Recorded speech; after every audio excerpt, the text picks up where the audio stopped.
At ito naman po yung time na ako po bumalik ulit dito sa may bangko ko na pinagpaladalahan dahil nga po pang 2 weeks na wala pa. Kaya nung pangalawa kong balik, tanong ko po dun sa may teller kung anong naging problema, kung bakit hindi pa po nare-receive ng aking pamilya sa Pilipinas yung aking padala. Ang sabi sa akin dun sa teller, sir, ang problema po yung SWIFT code, mali yung isang letter. Tiningnan ko yung sinulat ko, tama naman. Pangit kasi pagkakasulat ko sa halip na L naging C.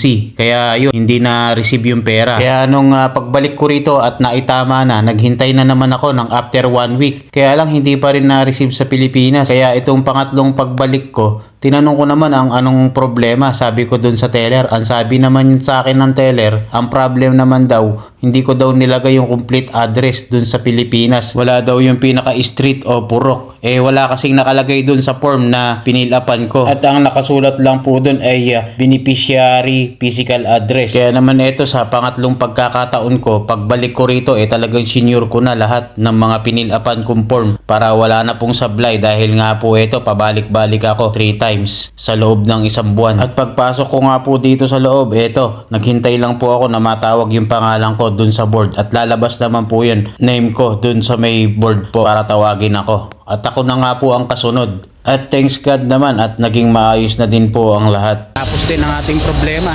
I hope so, maging okay na. Alright. God bless everyone.